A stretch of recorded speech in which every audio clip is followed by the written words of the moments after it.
everybody. I am here with Sandra, and today we're going to speak about her life's work, Jinky 42.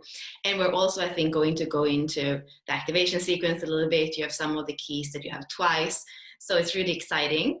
And you are a 3-5, so welcome. Thank you. I'm excited. Yeah, and when I was looking at your chart, I was under the impression that we're going to do the 32 because that's your evolution, and it's all about this trial and error. And I would like to hear how you have experienced the 42 and the 32 and being a third line. I mean, that's kind of a dive deep in, but I feel like that's the most. I wrote a book recently. There you have it. There's my story. Yeah, it's been interesting, Bella. It has been the journey, and I will just start with living. It's one thing with kind of some subtle awareness to the way life unfolds, but having these tools like Gene Keys, human design, and all this stuff, it has just only provided greater liberation for me to really embody the beauty and the gifts of the journey even more, right? So now, even though I land in the victimhood stages at periods and times of my path, I can now have more grace and compassion. And so I have learned now to navigate the trial and error life with greater ease and flow and acceptance. Mm-hmm. And that actually has just lifted a lot of weight off of me personally. And when I look at my life's work, it's just humorous. My whole life has kind of been predicated on expectations. Right. And it makes sense now. Wow. I've been living in this kind of mindset that I expect things of myself, or I expect things of other people. I expected my motherhood journey to be so incredibly flawless till she arrived and got a big dose of, reality. And I have to say, I'm on the brink of being 50 in a couple years. So I have like 8 6 lines in my human design chart. Okay. And I carry quite a bit of 5s and 6s in my Gene Keys anyhow. Those are predominantly. So there is a lot of 3s going on regardless, because I'm still kind of in that trial and error phase. Thankfully, it's sort of kind of dimming down a little. But it's been pretty, what would even be the word? Because I have experienced every emotion known to man. And that has been a thing in itself, to go through the whole emotional wave experience on top of everything. But one thing I've known about myself, regardless of all these tools that now have become more obvious for me to kind of look at and say, oh, okay, like there's a reason this is happening. I have recognized that in the wave of all these changes, the resiliency is there. And I know that that is something really profound with the third line. And mm-hmm. So that gives me a very, that grounds me, right. Knowing that no matter what, I will come through it. I have come through it. And so whatever more comes my way, I just have to keep creating the space and grace that I'll rise every time. Mm-hmm. I won't always do it gracefully and patiently and with great tolerance, but I will. And so that is one way that I've really endeavored the third line up till now. And I was made aware of kind of the variations of the third line recently, that it's always and this made so much sense. It's like seeking change, but desiring consistency. Mm-hmm. And that oscillation between change and consistency has been the tightrope I have walked my whole life. So that's kind of an intro to just where I've been as far as the third line. So I hope that helps. Right. No, I love that. And for me, it is a powerful combination. That's why I started with this 42, the 32, the fear of failure, the expectations, and then have that third line that is kind of here to put the hand on the stove and get burned, right? To have like you have like a behavioral imprint in one way, and then you have like a kind of a mindset in the shadow that is like, I don't want to fail. I want this to be perfect. It's like kind of a clash it looks like a clash, Yes. and at the same time, the resiliency. So can you speak a little bit more about, for you, what resiliency, what does that mean for you as a third Hmm. line? That's a great question. What it feels like for me, because I've come more into the body of the experience of resiliency than the mind, because it can be so, seductive when it wants to be, is trusting that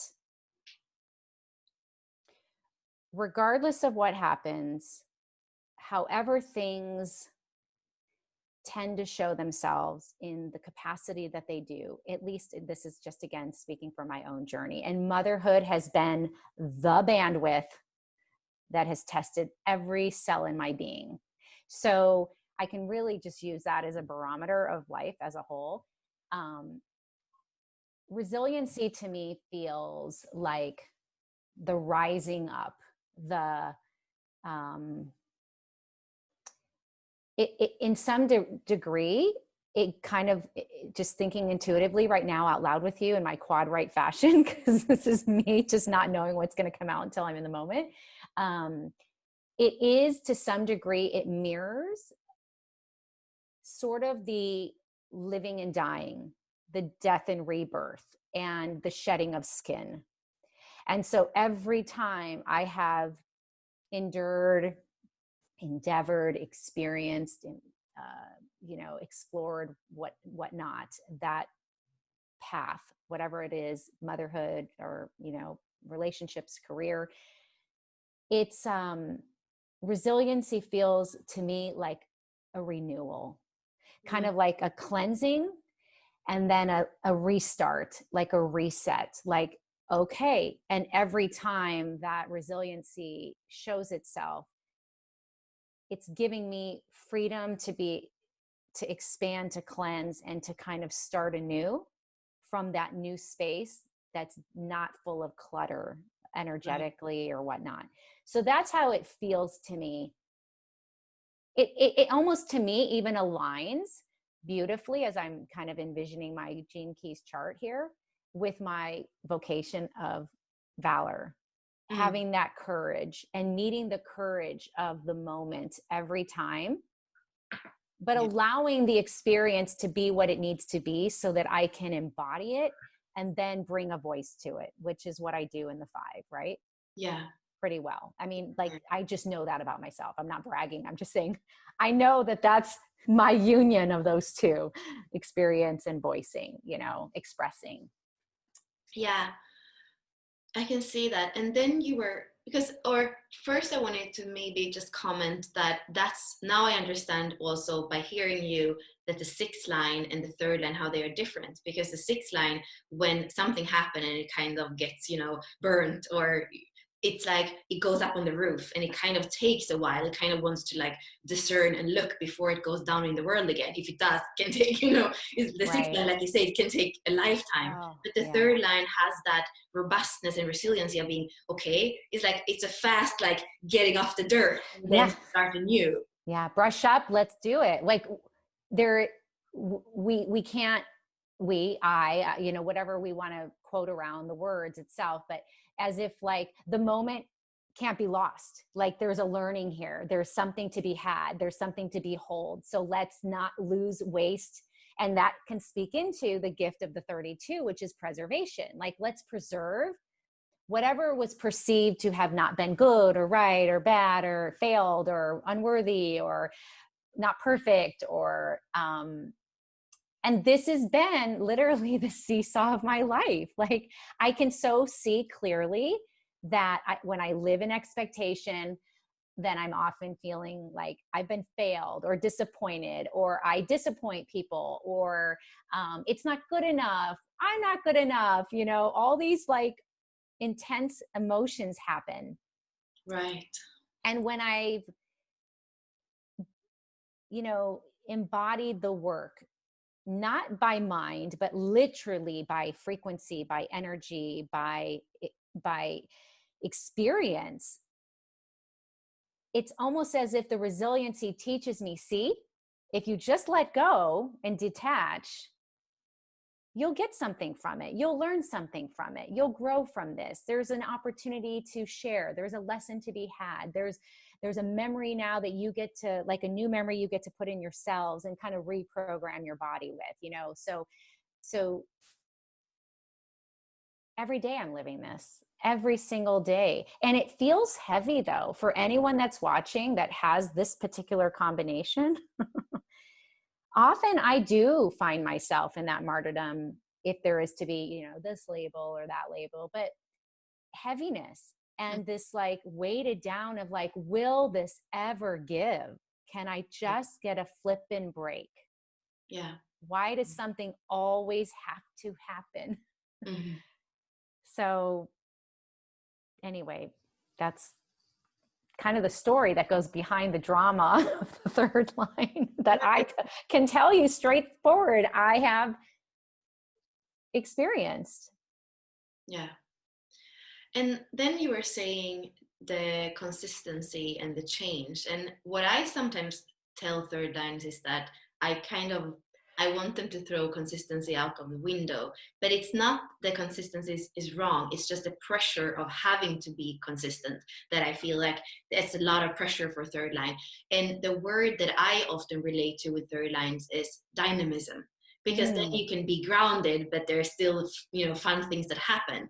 So I'm wondering, I just want to understand a little bit more when you say that you're longing for consistency, what it is that you are longing for and how that's, you know, how that goes together with the change that also is inherent in the It does feel resonant, the consistency and change. To me, it really does resonate, meaning, okay, so taking an example, prior to motherhood, prior to being married, all that stuff, I've always have been an adventurous being, you know, up and go, like very adaptable. And I have an open center in human design. So I'm very much like my environment is how I'm, you know, fluid and moving and whatever. So what my experience has been is that hunger, that seeking, and it probably speaks to my soul quotient of desire in that shadow, kind of like whether I'm ever in the lightness and rapture of it, I don't know 100%. So it is that like eagerness, that hunger, that desire, that drive, that wanting of the experience, because so much life happens for me, right? So much comes to my own awareness in the endeavoring of that experience. So that is something, regardless, that I have found will never go away. And at the same time, a part of me, when it goes back to what I just said about, can anything just slow down? Like, can I just get a break? That's more of like, can I just have a breathing space here so that I know what to expect, which is going back into the shadow a little bit, which is, I don't want to be caught off all the time, you know? So for me, like motherhood has been, and even being married, it's one thing to own it as an individual and have whatever regulation that you're able to with mind, body, and spirit. It's another thing when it's out of control for you, which again, I'm just speaking through the experience of my imprinting. Control is in my vocation, wanting control, wanting to know, wanting to have some kind of handle on things, right? Or I feel out of control. So I think that consistency comes more from the learning that I have in the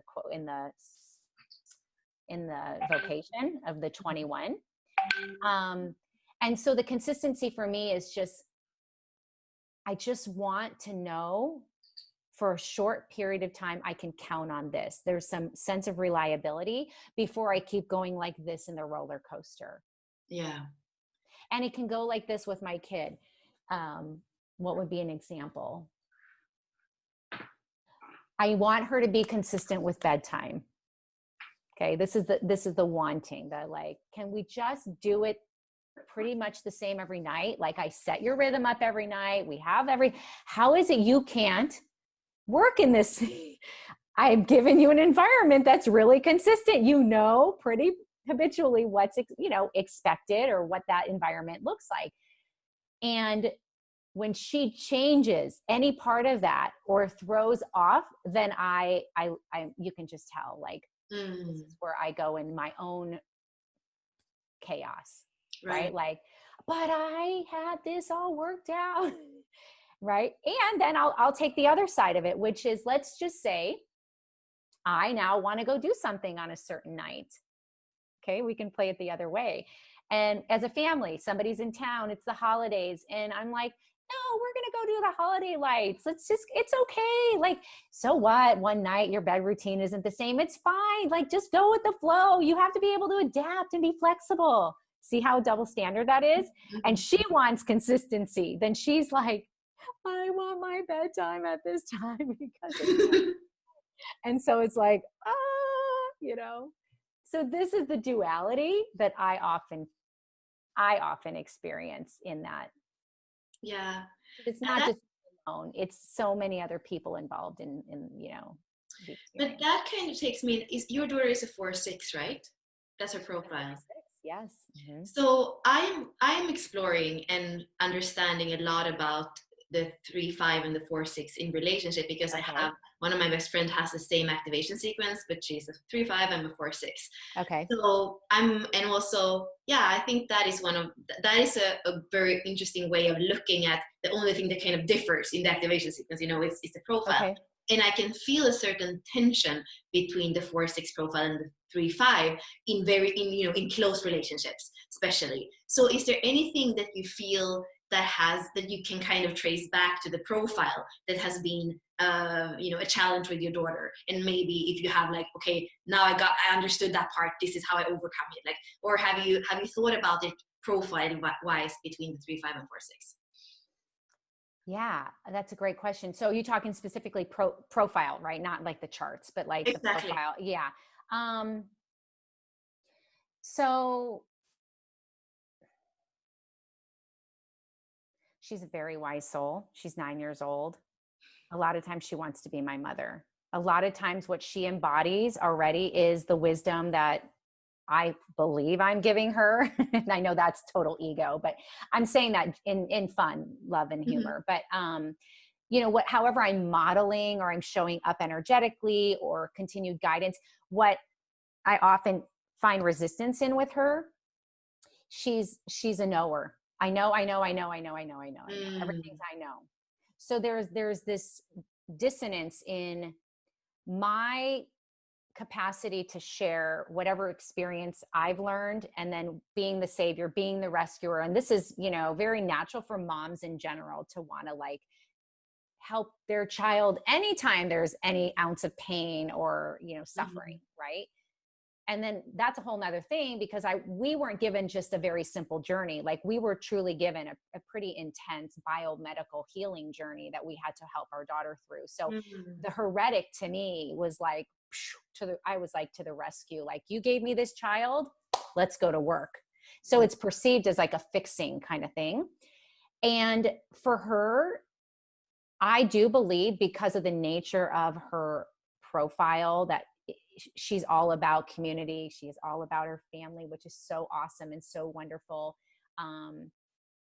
That third line right now for her begets my third line, right? Mm-hmm. It's like constant, like, we need each other to experience each other, mm-hmm. right? Like, so, and then my spouse is a 1/3. So, like, this house is full of a lot of trial and error. Mm-hmm. Mm-hmm.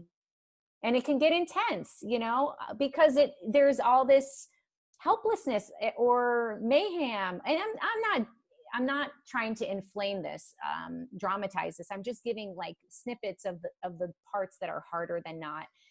I can say, though, the gift in many things with her is, often than not, when she's able to kind of tap back into her naturalness without anything, just sometimes I stay in that shadow a little longer out of conditioning and story. She's very resilient, I believe, in that third line, to bounce right back in. And she's like, come on, mom. Okay, take a pause, give me a hug. This is what I need. And she can sit there and guide me back into connection with each other.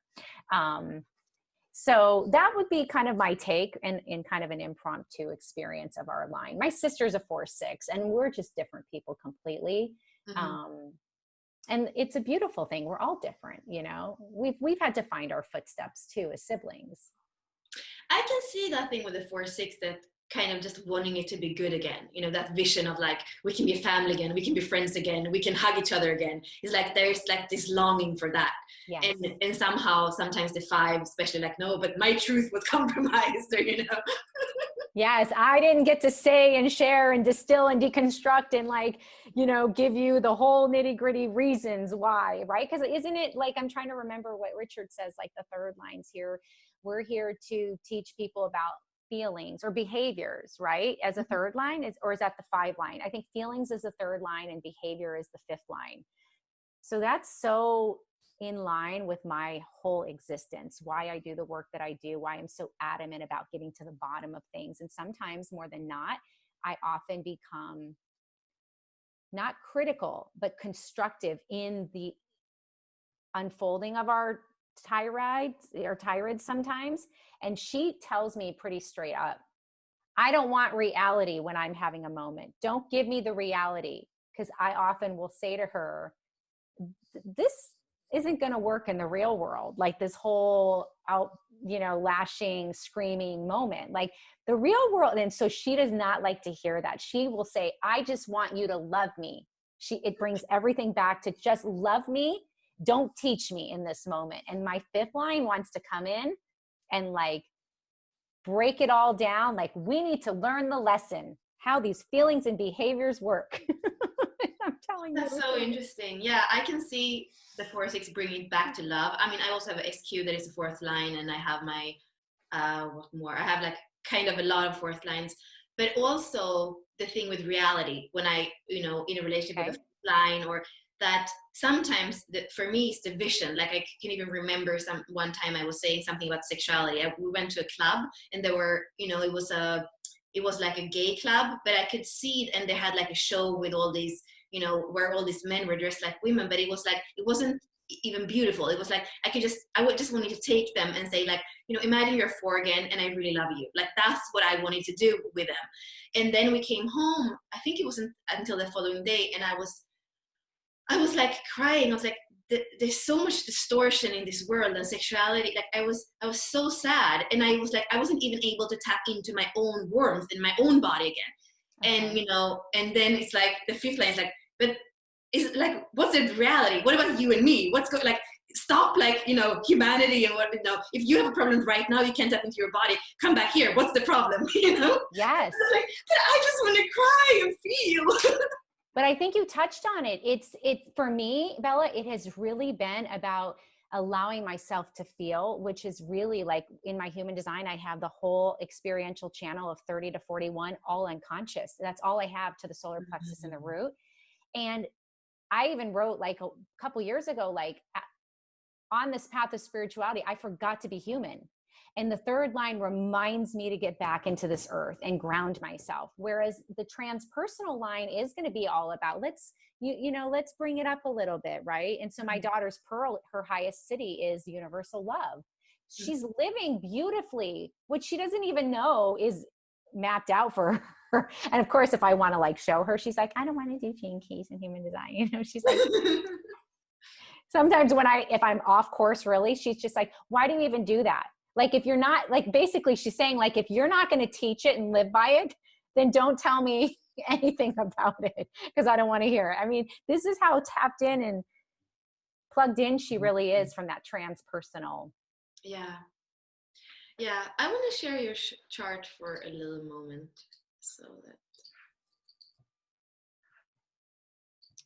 I have it memorized by visual, so I see things in my conversation with you. I know. That's what's so cool. I have it visually. I'm like, here, it's there, and that's this and this, and my daughters. I've looked at it, but that's the quad, right? That again, I take it in, and then until I'm like being pulled out, I'm like, oh yeah, I guess I knew my chart pretty well. Yeah, and I'm just gonna tell people the quad right is when you have all little arrows to the right, which means that you're kind of the new brain, the right wired brain that takes in a lot and that can channel things. And it's not until basically you speak to me or I kind of drink from you that we know what's really in there. So Yes. yeah, it's very interesting way, and kind of the way we have learned, because I have my two top ones to the right, which is the mind and the brain. Mm-hmm. And that's been for me in school. I feel like I was a very good student, but it was by force. It was by that 32 that I have twice in my chart and not wanting to fail. It wasn't because it was the correct way for me of learning. It wasn't. Yeah. And that's what I feel with the quad right, or the right brain and mind, that the way that we are supposed to learn is so not, or the way that we are supposed to take in, and learn is Yeah. often not at all how we are supposed to learn. Or This changed everything for me. Knowing quad right, you can't even imagine the stories I lived with. I remember in third grade, I walked home with a report card that said, Sandra doesn't comprehend well. That's it. That became a tape my whole life. I'm not smart. I don't comprehend well. I'm never going to learn well. How can my other friends do it? They get it so quickly. I'm not a good test taker. Oh my goodness, the pain I said, induced on myself just from that script, that tape, right? And once I learned quad right, honestly, one of the greatest game changers, and one that I'm now at my age leaning more into daringly, almost from that warrior Buddha, like manifesting generator embodiment, where I'm showing up kind of like no agenda, which is really important for my life's work, right? No expectations, detaching, seeing what comes out of me. And, going back to just like the 4, 6, and 3, 5, just kind of to bring closure into that. What I've noticed as well is when I'm in the low of my parenting or in my relationships of any kind, it is because what's being given in my environment is only pulling the yucky out of me. It's it's like, it's not those moments or circumstances or conversations or energies, those connections aren't feeding my well. They're kind of like suppressing it. And I've noticed that. So when I can be in a high mind, or if my daughter, I'm not putting it on her, but let's just say she has a cooperative, compliant moment, quote, whatever that is to anybody who parents, we all have our own perspectives. Let's just say she does what she's asked the first time, and I don't have to like use a ton of energy. I think, wow, Sandra, you handled that really well. Like, it is in you to be a very patient, calm, high rising mother. Right?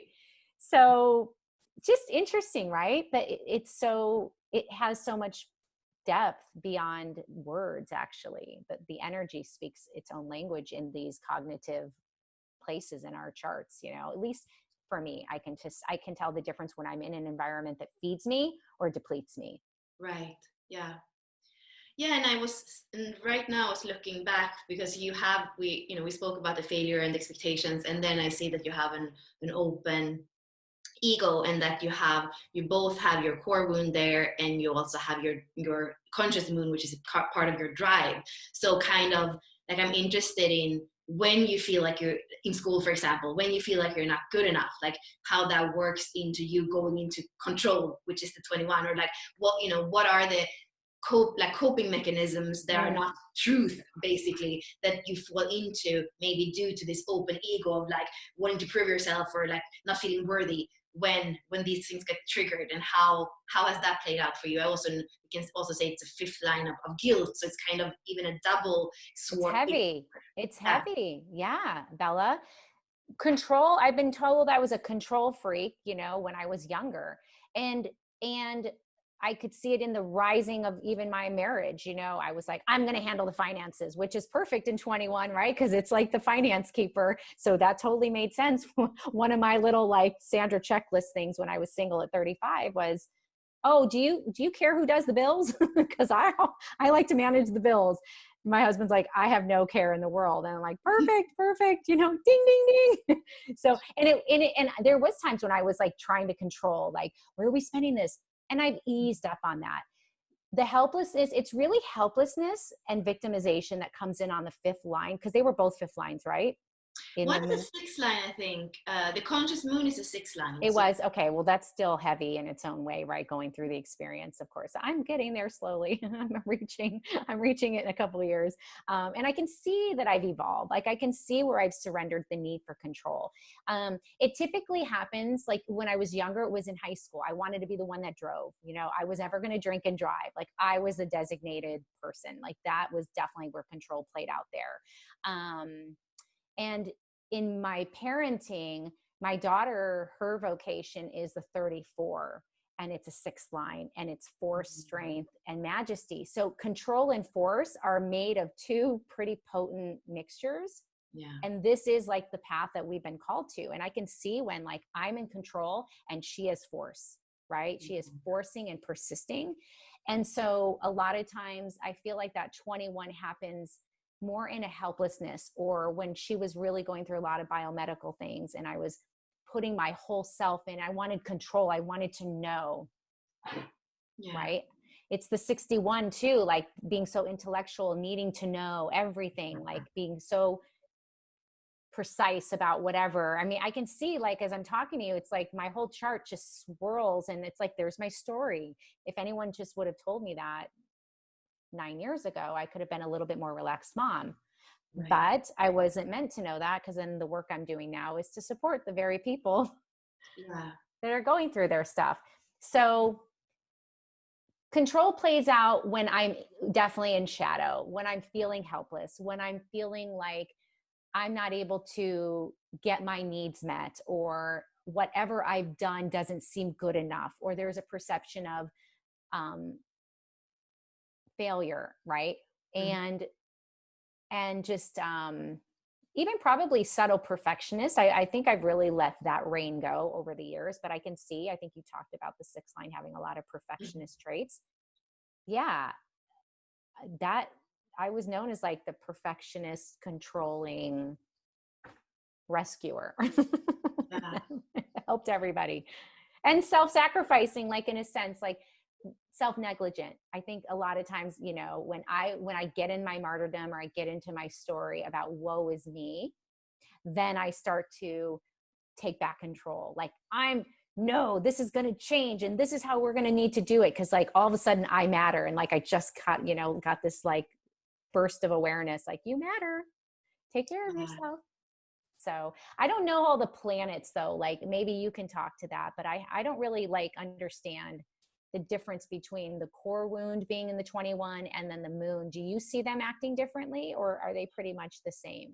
It's so interesting because me and Ashley were working with Victoria, who's an astrologer, who's also a contributor to the 64 Doors. And last week she was, speaking to us about this thing about the moon being the core wound in Norse astrology. Because in astrology, we only use the, the personality activations, the black side of the body graph.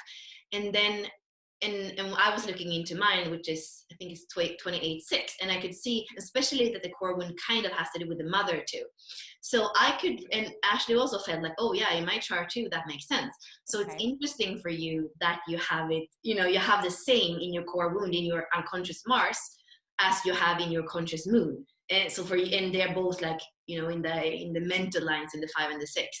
I would see, the way that I usually look at the moon on the conscious side is the drive. It's something that drives us. So for me, it's the 28, it's totality, it's immortality, it's the 6th line, it's like, that's what drives us. But somehow, isn't that also interesting that what drives us is our imprinting, what comes from our mother, what, like, if it's unconscious, it's like these unconscious things that kind of, fuel us. Mm-hmm. So I think that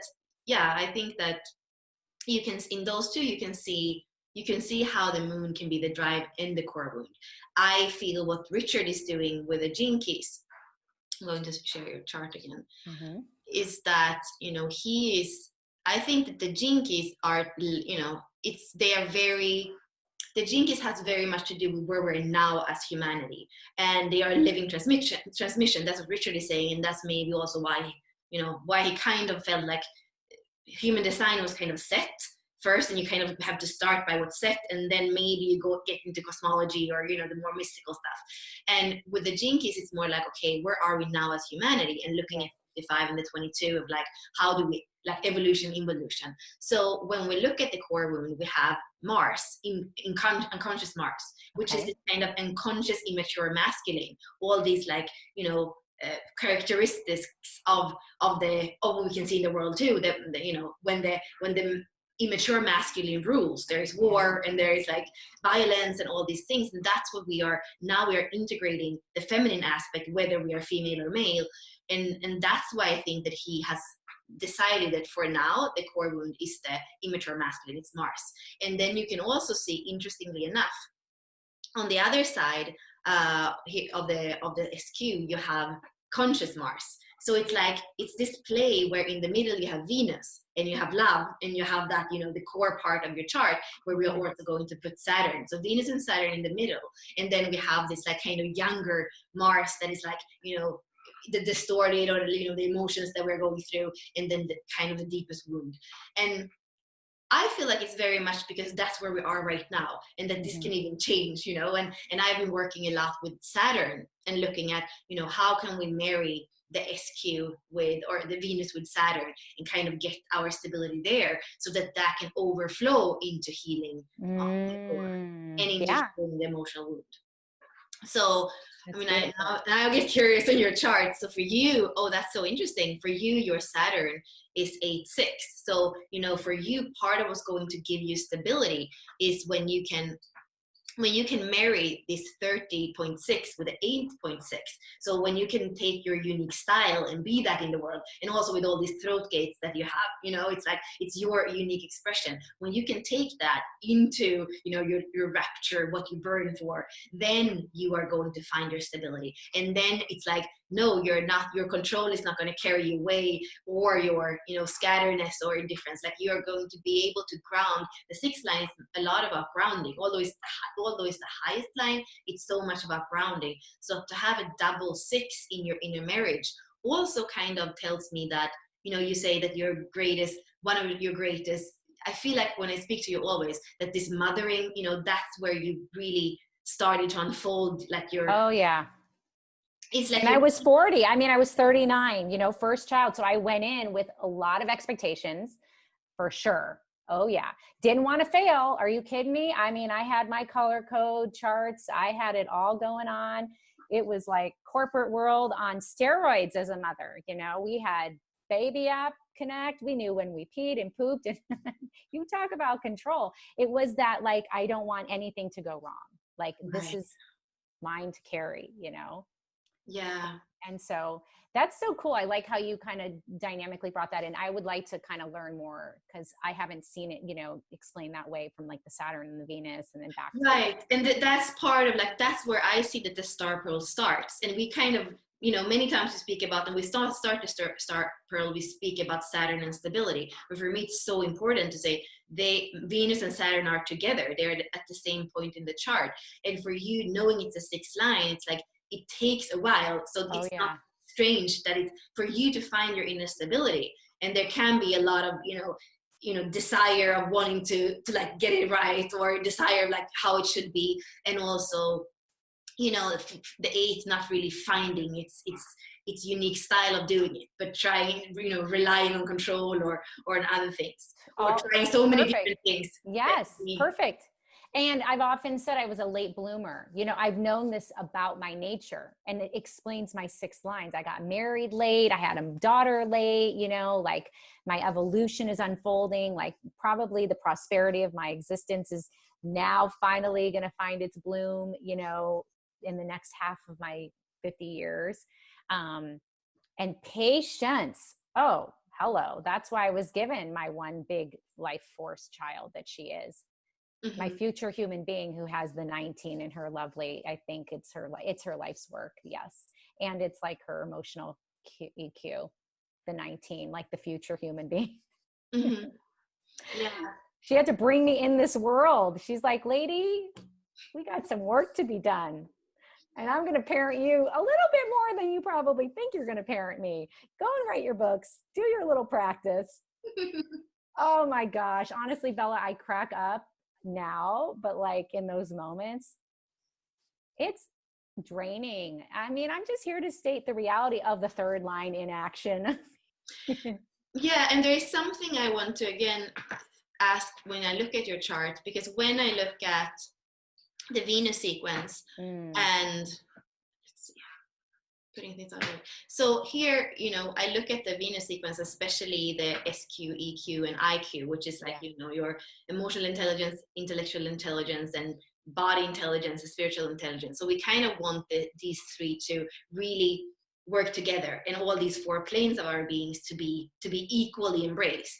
And what often happens, is that it's uncomfortable. This is when we are children, right? The SQ is like when we're too young to process emotionally or mentally. It kind of stays in our cell memories. And here it's the age from 8 to 14. So it's when we start school, and maybe when teachers tells us we're not smart enough, and they're like, breakdowns or like conflicts with our friends in school and all this. So we kind of tend to like push away the SQ and the EQ and stay in the mind. And you have a very a very versatile mind and a very influential mind as well. That's like the 16-4 together. So it's easy to think that in your case it would be so easy for you to stay in the mastery of your mind, and that all those throat gates that you have that are also so powerful, and they are not on the abstract side. They're really more the leadership, the precision, the talent, the being present in the now. Like you have all these super powerful throat gates. So and then a fourth line in the IQ to get that across to the world,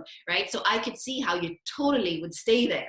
And even your EQ, how you react is like this kind of the sixth line who doesn't even goes up in spirit and kind of doesn't want to be in the feelings, and then having things that are taking a long time to, even when it comes to the SQ, to to really open the heart and to really get into rapture, kind of is like also a journey, right? So it's so interesting for me to see that you have all these transpersonal lines, and you have this very strong IQ, and almost like the only thing that would make you come back to your true third line personality and to live out your profile is something like your daughter, because otherwise you were almost too conditioned to stay on the safe journey in this. Totally. You so said that, because everything was going according, right? I often have said I was always just like, and then boom, big wave. Like, your lady, you don't even know what you have coming. And it goes all the way back to like the day she was supposed to even be born.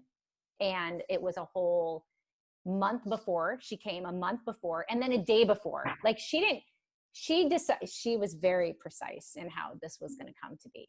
Oh yeah. I mean, I should have known that when I had all these other complications, listen, I have only gratitude, honestly. And the reality is, when I get to write about it and express it and live my true life's work and help other people shed skin and learn to detach, and because it's experienced, it's true experience. It's not an intellect. I had to completely get out of the intellect to embody the emotions of it, which I love the way you showed that. That made so much sense for me. And that time and space and patience, that's my life story. Oh my goodness, Bella. I'm like, I can feel as I'm telling you, I'm like, okay, I've got 2 more years to hit that 50. Okay, we're getting there. That's why the grays come in a little faster. Typically I got a bun on the head. I don't, I have just, and the alienation I've noticed that I've pulled way back, like for being somebody that's out there. Just now I'm starting to step into my trusting of my voice and intellect and wisdom and knowing all these things that I can, share in my inner space. How do I contribute that in the world now? That's that 8 seeking, right? Bring the voice out. And so I've been doing more of that now, and letting go of all the like proving myself and what if it doesn't come across a certain way, or, making a mistake. And now that I have all that awareness, it is full permission, honestly. And it's been really lovely to witness. So my whole thing is all about empowerment. And I really feel like I've had to become and embody my own power back again, because there is power in my pearl. There's all these different things out there that I'm there to share. Right. And that's been a trek. Yeah. Yeah, when you speak, I can see the EQ. Or I also watched. I remember when your book came out. I think it was on like Christmas Eve or something, right? You It was birthed. November is when I did my video announcing it, but yeah, so yeah. Yeah, and the EQ that has alienation, it's not only that it's like going like that, it's isolating itself. It's also kind of like not being there. It's like you are there, but you're not there. It's like Oh, especially okay. when it's emotionally, triggering. It's like a part of you is not there. You're kind of a little bit untouchable, and people can be like, you're there even answering, especially with your objective mind, you can answer, but there's a part of you that isn't there. And I'm thinking, because what I tell people when we work with the EQ, it's like you have to put yourself in those situations where you actually do the opposite, where you stay. If you have alienation, you want to put yourself in a situation that is emotionally uncomfortable, but you stay. And I remember when you did the video, you were like, you had a lot of emotions, but you stayed and you did the video. I really love that, because that is, and you're exposed and you're still there, because if you weren't there, you would have turned off. So I like that. And even more like how with that 6-line EQ, how can you every time you do something be more there as you do it, more embodied. And that's when the true talent of the 16 also comes out, when you really embrace. And I feel like that's what you're doing. I love that resonance. Thank you. That's beautiful. And I've done more of that over time for sure. So I feel like what you explained aligns even more to that third line still, which is being an escape artist at times, Yeah. right? And just wanting to like check out. And there's days when I am in that zone and I'm just like, I want, right? I want out. I want out. I don't want to be committed anymore. Throw out all the labels. I've done my time. I'm good. Haven't I learned my lessons? you know?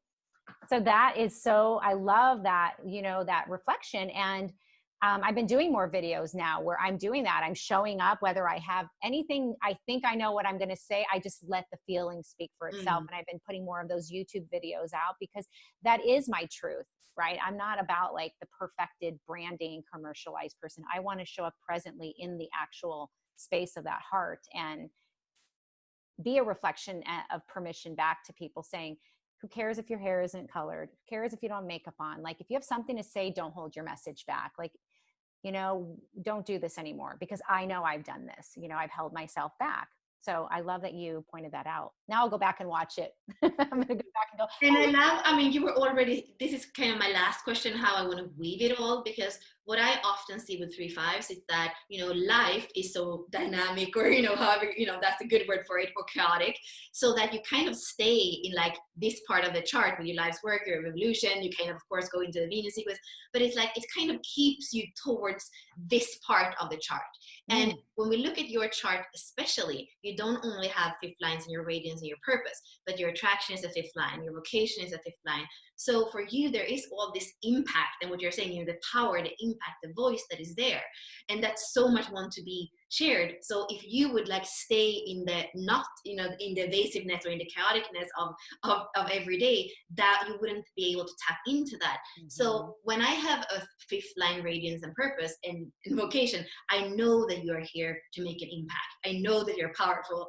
And I just wanted to like use the last part of this conversation to understand like a little bit more in your unique case, also knowing you have the 8, how do you want to impact the world? What are where do you want to use your power? What is it serving? And that's so interesting to me, like to hear also with the 61 twice, because it's also like you're channeling in something completely new, maybe from an open head and a quad right, in that 61 that you have in the sun, and also uh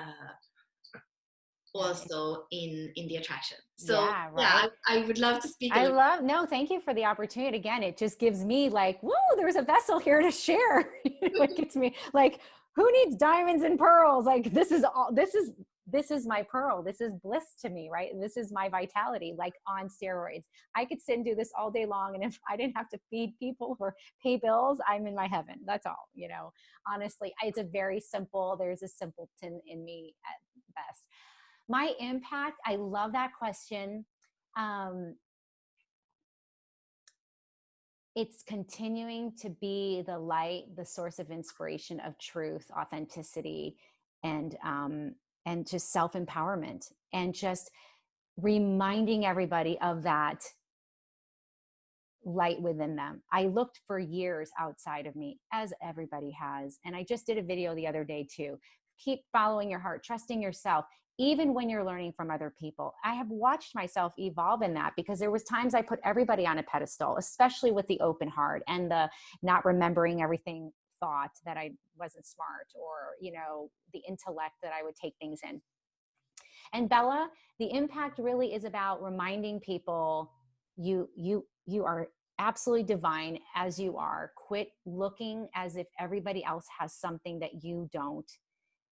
Start discovering the truth of yourself and your soul, and live it. Like, genuinely live it, unabashedly, unapologetically, and just with great awe and wonder, you know. And detach, let go of expectations. Don't think that you're doing something wrong, right? Like, embody the full experience that this life has given us. Like, we came here for a reason, and it's okay. You have permission, right? Like in my book, Permission to Feel, like, it's okay to feel too. Like, don't just be so spiritual that you forget to be human. And it's about impacting people with reminding the beauty of both, you know, of that experience. Because it's taken all these years for me to finally be okay with it. Mm-hmm. Years ago, stuff like this, I would have totally resisted doing like this kind of stuff, because my head would have said, you don't have everything together. What is she going to ask you? Oh my goodness. What if you're to this and to that? And people are going to be like, blah, blah, blah. I have dimmed that noise down, and I'm just like, game on, bring it on. Let's do it. I am done. I have no time. That's the 61. I'm done with BS. I'm done with my own BS. And I want to remind other people that it's time to like smell where your BS is and be done with it and start moving forward. Like, quit wasting your experiences. I love that. Can you speak a little bit more about the 61 and how you see why you see it like that? So the shadow psychosis. So do you can you, because Yeah, I love that. because the mind is, this is, you know, this is where I've often kind of short circuited my own intellect or my own inspiration or my own capacity to bring a great light out. Is I would get caught up in the, you know, well, be careful what you're saying to people, because if you're not living it, well, then that's a pretty hypocritical perspective, right? So I make sure to stay in my truth, to stay aligned, to know that the impact I'm here to make, however far, wide, close, near, whatever, in every moment of my, you know, journey, is to listen to the stories I'm telling myself first and foremost. Like, what is the BS I'm buying for myself, right? Mm-hmm. And if it's just, you know, drama, then it's drama. And it's acknowledging, it's taking accountability, it's taking self-ownership. I have the capacity to smell my own stuff. And when I smell that, I know I'm in some mind zone cave that is just trying to take me down, you know? So yeah, I think it's more of just, don't be afraid to witness what it is you're experiencing, and then drop all the drama that comes with it. You know, if you've done wrong, you've done wrong. Call it out, stand up, own it, take accountability. And the one thing I know for sure that I just am not comfortable ever with is the title of expert. I no matter how much I know, whatever wisdom I have, whatever experiences I've embodied, don't make me the expert, because of the fifth line too. Now you're going to think I have all your answers, and I'm not here to tell you your answers. I'm here to guide you back to yourself. That's where I get a high on that. And I've even watched myself in this whole coaching arena. Like, where do I come to life more? I'm not a strategist. I'm not going to give you a modality. I want to infuse you with like your own juices of being intoxicated by you. Like, oh, I'm pretty bad. You know what? Like, this is awesome. I want to live this life that I've been given, you know? So that's the zest I wake up with. That's the vitality and the bliss. That's truly like, I know that's where my power is, in being an example of it. And also relating with people, because I'm never coming at it like I figured it out. I'm like, listen, I get it. You've punched a wall, so have I. You've said the F word, so have I. You said you want to run away, so have I. You know, and I feel like that relatability gives everybody permission to just call themselves out and move on. Yeah. Instead of guilting themselves, which is so easy for my profile to live in all day long. You know, I didn't get it right. I'm conscious parenting, but I act like an unconscious mother. I know correctly. If I know she's sensitive, I'm being so insensitive. I could make a story out of everything if I let myself, you know? Yeah. So that's kind of where I'm at. Like, that's the truth I stand within. I know it's just constantly morphing. Like, in a year, you might ask me and again, and I'll be like, well, here's where I am today. I mean, I just love the magic of the chart and like how you're living it out, and how, you know, when we get it, when we can see how it's playing out in a good sense. Because when you, I mean, first of all, what you're speaking about is that like the merging or the dance between the third and the fifth line, that I think is like your story really shows what it is to step into the fifth line and keep the humanity, you know, and the relatableness. I don't even know how to say that, you know, with like you're marrying those two. The impact is there, the voice is there, the leadership is there, and still you're relatable, and still you're being there, and still, you know, the messiness of life is still embraced. So Yes. that's such a beautiful. And then I also, you know, when you say, oh, I'm not a strategist, and I see like 61 twice, and then I see 16 twice, like enthusiasm, inspiration. Like that's what you do with people. That's, you know, that's what you're saying. You know, you help fueling that, you know, the inner authority that are in people, but you do it not by a modality like it's by the energy of enthusiasm and inspiration. Totally. So that's like it's coming out exactly how, totally, you know, how your imprinting is telling us. Yeah. And it's so not the left world we live in. Like, try running a coaching practice telling people that it can sound like a bunch of hullabulla when they want to know, well, how is this going to work? I'm like, here's how I roll. I'm an in the moment now, intuitive kind of like speaker. Like, if you want a plan, I'm not her. I mean, I'm straight. This is the BS I don't even tell people, because it's not about, I want to be liked and I want to grow my business. And it's more of like, here's what I know I can offer you. I trusted enough to know my gifts. You've got to be okay with receiving them. I'm not going to go changing myself for the sake of your acceptance. You know, the right people on my fractal line will come. The right people that are infused by whatever I'm putting out will come. And that's been the patience, let me tell you, because when you're in this dynamic world and you've got all these insights, I just want to go save everybody. I really do. Yeah. I mean, poor people everywhere I go. I'll stop people at Starbucks, to Walmart, to Dunkin' Donuts, I'm like, hey, you want your human design chart? Let me tell you how you can live a better life. What's your birthday? I have no shame. I mean, and I do it lovingly, but it's just my whole poor family. They look at me like, oh my God, please be done. Which you're probably saying too now. It's been an hour. So anyway, it's one of those things where this is passion. This is my life. I told you. I mean, I'm living. I mean, we said it in the beginning too, you know, me with my 28 too, I'm just jumping in, and then it's like, you know, we knew it was going to take us on a journey, and like, but I think this hour has really been so beautiful to see, like the whole chart coming together. Like you were saying, you're seeing it inside of you all the time, but now we have also put it, like we have put just really in 1 hour weaving the parts, and how there is, you know, it looks like there might be dissonance, actually there is a perfect harmony. And I think it's like such a fun conversation, because we were so much able, like with your help, you know, to just make it make sense and not just be numbers and lines. No, thank you. I'm grateful that we trusted the process of this, right? Like, even if the intention was, let's focus on one thing. I mean, hopefully whoever listens is benefiting to look at the holographic, right? Again, detaching from the way even Gene Keys is supposed to look in human design, and just embodying the experience of it all, because it's so easy to go into the intellect and want to figure every nuance out. I've done that. I've been anyway, I lived that way too long, and now I've got freedom. I'm like, quad right. Permission number 1, quad right. You know, I'm like, good.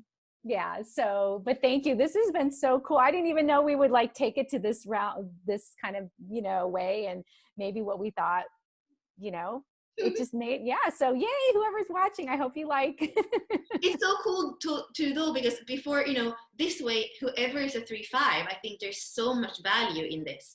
and also the way that you were speaking about the 61 at the end, you know, that's like, there are things here, they're like pearls, like you're saying, pearls and diamonds for so many. And that's why also it's like all the activations are important. And I feel like this is really can be so valuable, like you say, for so many people, and especially we have dived into, and also the open ego with that 21. Yeah. There's so many We pieces talked about a here, lot like, of gene keys today.